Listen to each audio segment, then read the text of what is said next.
Hello! Welcome to Libra Philippines. So, ito yung reading natin for Libra, Sun, Moon, Rising, Venus, Jupiter, Libra. Ito kung liwat resonates, hindi ito magra-resonate sa lahat kasi unfortunately, hindi ko talaga makuha lahat ng energy ng Libra sa mundo. Pero okay lang yan, may mga next readings pa naman tayo.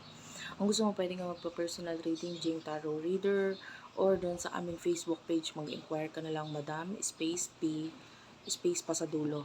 And if you want to avail itong adjustable necklace na suot ko na Evil Eye with Tiger Eye Stone, doon na lang po sa TikTok shop na namin, Unipri, UNI, PRI. Okay? Simulan na natin ang reading. By the way, kung ayaw mo ng ganitong klaseng reading, hindi ka naman pinipilit, pwede ka namang mag-next video. Okay? Let's start your reading. Main energy ng person na hindi. Ikaw muna. Main energy mo. Kung may mga maririnig ka sa akin background, pasensya ka na kasi medyo may mga sasakyan na dadaan from time to time. Cupid's arrow is here. So, this is your main energy. Hand of cards, karmic relationship. Yung iba sa inyo, pwede nagkakaroon ka ng hesitation. If you are going to take the risk dito sa maybe a person na pwedeng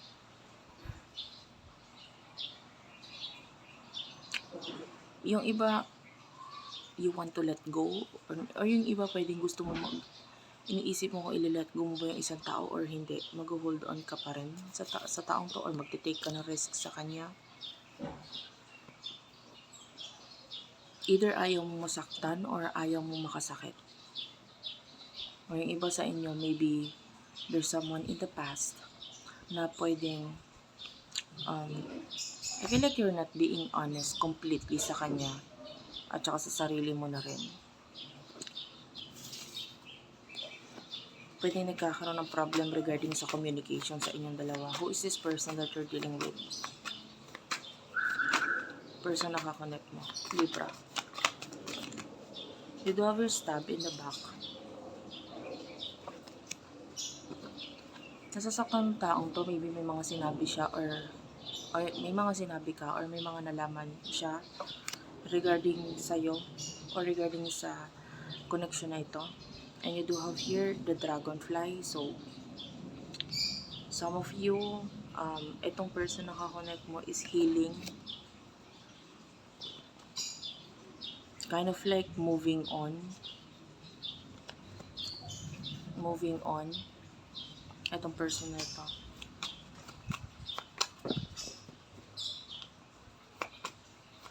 Ano yung mga emotion ninyo sa isa't isa?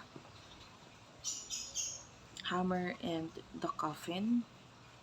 I feel like yung iba sa inyo, you're preparing something na may kinalaman sa ending. Something is going to end sa inyong buhay or sa iyong buhay. Well, yung iba could be related to home, family, or pinaprepare mo yung sarili mo regarding an ending of maybe career. But, all in all, with the healthy choices, you're focusing on yourself, ano yung mga bagay na makakapagpasaya sa'yo.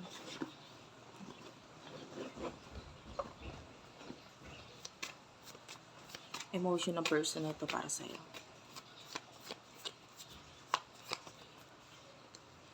Okay, the emotion is addiction. So, this person is really obsessed with you.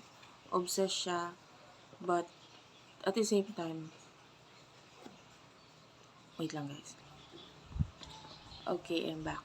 So, ayun, nakakita tayo ng obsession dito sa taong to, pero at the same time, pwedeng nag-focus na lang siya sa positivity. Positive ng buhay, ganito, ganyan.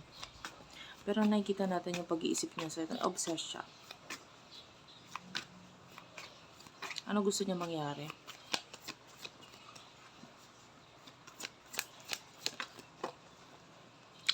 The butterfly.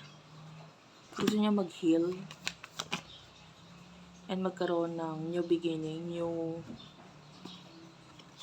at I feel like new beginning, pero may mga gusto rin siya mabalik eh. Rekindle is here with the phoenix. gusto niya mabalik. Ano yung mga gusto niya mabalik? Spirit guides, angel guides. Mga gustong mabalik ng taong to.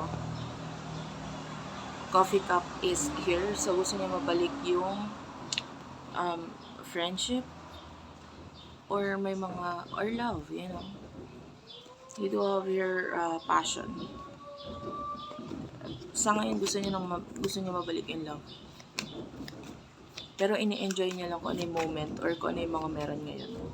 And gusto niya mabalik yun, maybe friends or, you know, friendship between the two of you. Sorry about that. Hindi ko may iwasan. May nagbebenta ng taho. So, well, anyway, kaya nandito ako kasi may ginagawa dun sa room kung saan ako usually nagre-read. So, maingay. At hindi ako pwede magstay doon. Hindi ko alam kung naririnig niya yung parang lagari. Naglalagari. So, that's why.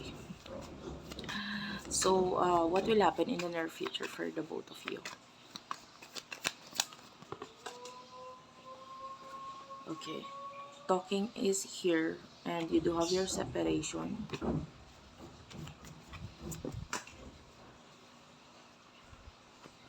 Palm tree and engagement ring.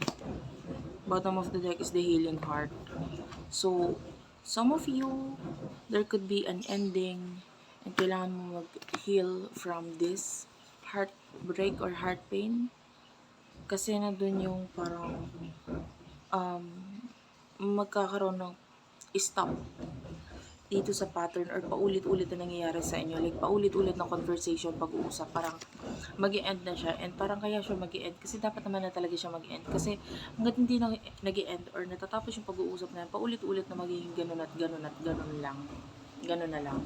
Tapos with the palm tree and engagement, I can see mas magandang unity pagdating sa career. Like, maybe there are people pagdating sa career mo na makakatulong sa'yo para magkaroon ka ng growth sa buhay mo. And you should focus on that.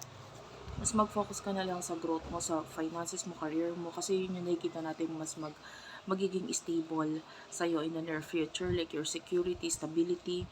Yeah. I feel like some of you may separation and then someone here is pwedeng maghabol. I can see Leo energy.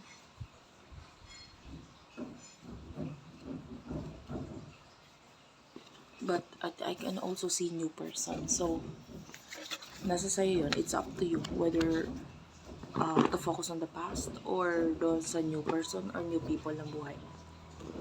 Not only one kasi kaya ko sinabing people. Hindi lang isa yung nakikita natin paparating sa buhay mo. Yung iba, hindi naman siya love-related, but maybe new katrabaho, new employee, or what. So, kung ano man yung mawawala, hayaan mo lang kasi nakikita natin yung mawawala. Possible maghabol or bumalik. But there's new. Magre-replace sa kung ano man yung mawawalan or aalisan niya. And, yeah. That's it for now. Thank you for watching. I love you all and bye-bye.